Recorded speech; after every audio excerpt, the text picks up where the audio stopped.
찬송가 375장 나는 갈 길을 모르니 375장 찬송가. 나는 갈 길 모르니 주여 인도하소서. 어디 가야 좋을지 나를 인도하소서.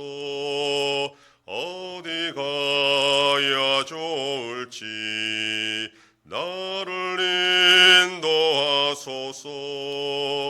아무것도 모르니 나를 가르치소서. 어찌해야 좋을지 나를 가르치소서. 어찌해야 좋을지 나를 가르치소서. 아이같이 어리니 나를 도와주소서. 힘도 없고 약하니 나를 도와주소서. 힘도 없고 약하니 나를 도와주소서. 마음심이 슬프니 나를 위로하소서. 의지없이 다니니 나를 위로하소서. 의지없이 다니니 나를 위로하소서.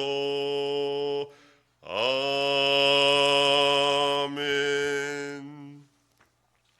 전능하사 천지를 만드신 하나님 아버지를 내가 믿사오며 그 외아들 우리 주 예수 그리스도를 믿사오니 이는 성령으로 잉태하사 동정녀 마리아에게 나시고 본디오 빌라도에게 고난을 받으사 십자가에 못 박혀 죽으시고 장사한 지 사흘 만에 죽은 자 가운데서 다시 살아나시며 하늘에 오르사 전능하신 하나님 우편에 앉아 계시다가 저리로서 산자와 죽은 자를 심판하러 오시리라.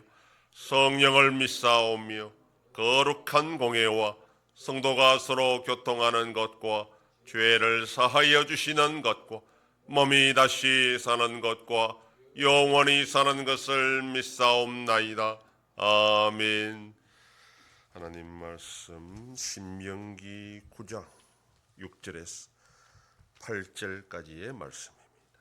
구약성경 275페이지.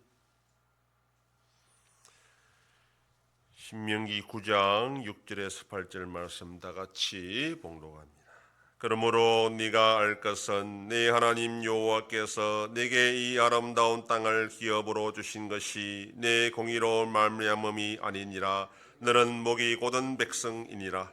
너는 광야에서 네 하나님 여호와를 경노하게 하던 일을 잊지 말고 기억하라.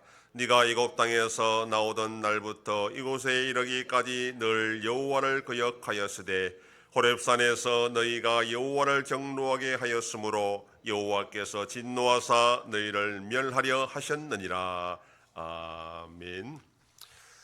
6절부터 21절까지는 이스라엘 백성들이 결코 공의롭지 못하다. 그들은 사실은 목이 곧은 백성이고 멸절할 수밖에 없는 자들이었다라는 것을 상기시키고 있습니다. 그 중심에 바로 금송아지 우상 숭배 사건이 얼마나 이 이스라엘 백성들에게 하나님 앞에서 큰 죄가 되는 것인지를 말씀하고 있습니다.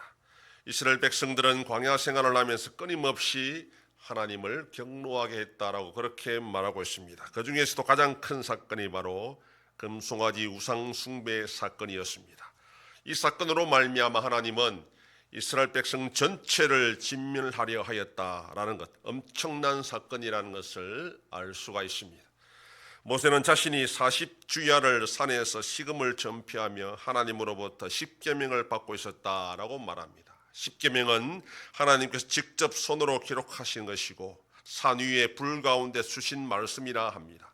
모세는 두렵고 떨리는 마음으로 하나님의 율법을 기록한 십계명 돌판을 받고 있는데 그 순간에 산 아래에서는 백성들이 금송아지 우상 숭배에 빠졌던 것입니다.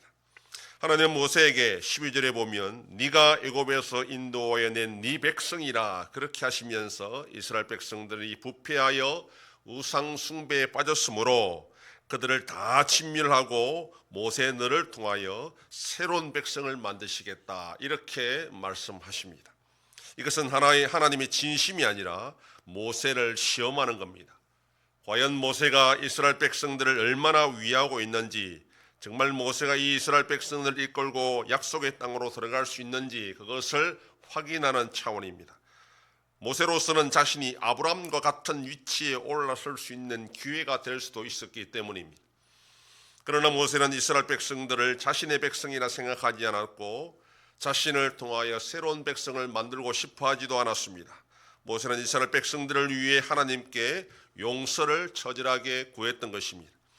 처음에 받았던 십계명 돌판을 깨뜨렸다라는 것은 이스라엘 백성들이 하나님의 언약을 파기했다는 것을 시각적으로 보여주는 충격 요법이었습니다. 또한 만약에 십계명 돌판을 깨뜨리지 않고 그대로 산 아래로 가져왔다면 이스라엘 백성들은 그 십계명을 다 어긴 것이기 때문에 그 자리에서 그대로 진멸하고 말았을 것입니다. 그러므로 십계명 돌판을 깨뜨렸다는 것은 단순히 모세가 화가 나 그렇게 했다라고 우리는 생각해서는 안 될 것입니다. 모세는 다시 시내산에 올라가서 40주야를 식음을 전폐하며 이스라엘 백성들을 위해 하나님께 용서를 구했고 또 특별히 아론을 위해 용서를 구했습니다. 그리고 금송아지 우상을 불살라 가루로 내어 시내에 뿌려서 백성들로 하여금 마시게 했습니다. 하나님 앞에서 철저하게 회개하는 모습을 보이도록 했던 것입니다. 그 덕분에 이스라엘 백성들은 진멸하지 않았고 38년을 지나 지금까지 이르렀다라고 말하고 있습니다. 이것은 단지 모세가 대단한 일을 했다는 것이 아니라 이스라엘 백성들이 진작에 멸망했는데 지금까지 은혜로 생존할 수 있었다라는 것을 가르쳐 주시는 것입니다. 그러니 가나안 정복 전쟁을 할 때에 자신들이 잘나서 이 전쟁에 승리할 수 있었다고 착각하지 말라는 겁니다. 하나님의 은혜로 지금까지 지내올 수 있었고 하나님의 은혜로 가나안을 정복할 수 있었고 은혜로 들어가 살 수 있다는 것을 기억하라는 것입니다. 만약 그렇지 않고 교만하여 은혜를 잊어버리면 결국 이스라엘 백성들도 가나안 땅에서 쫓겨날 수밖에 없다는 것입니다. 하나님의 백성은 자기의 어려움이나 공로나 노력이 아니라 은혜로 살아가는 자들입니다. 이것을 잊어버리면 더 이상 하나님의 백성이 될 수 없습니다. 오늘도 우리는 은혜로 살아가는 자들입니다. 우리의 노력과 수고도 하나님의 은혜 때문에 가능한 것입니다. 이것을 잊지 않고 항상 은혜에 감사하며 살아가는 복된 하루가 되기를 소망합니다. 기도하겠습니다. 하나님 아버지 감사합니다. 지난밤도 지켜주시고 또 이 새벽을 깨우며 주님 앞에 나와 기도하고 오늘 하루도 살아가게 하시니 감사합니다. 이스라엘 백성들이 40년의 광야 생활이나 가나안 땅에 들어가는 것이나 모두가 다 하나님의 은혜라는 것을 기억할 때 그들이 계속 복을 받을 수 있었던 것처럼 성도의 삶도 은혜로 시작하여 은혜로 마치는 삶인 줄 알고 자기의 의나 노력을 자랑하지 않게 하시고 항상 겸손하게 주의 은혜를 구하며 살아가는 복된 자들이 되게 하여 주시옵소서. 아버지 하나님이 나라 대한민국을 불쌍히 여기셔서 은혜와 긍휼로 올바로 나아갈 수 있도록 인도하여 주시옵소서.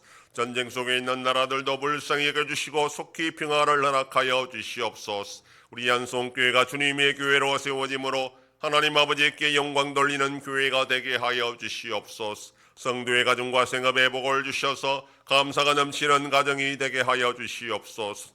자녀들의 삶 가운데도 함께 해주시고 어린 생명들을 지켜주시옵소서. 연로하신 어르신들 붙잡아 주시며 병중에 있는 성도들을 불쌍히 여기사 치료하여 주시고 회복시켜 주시옵소서.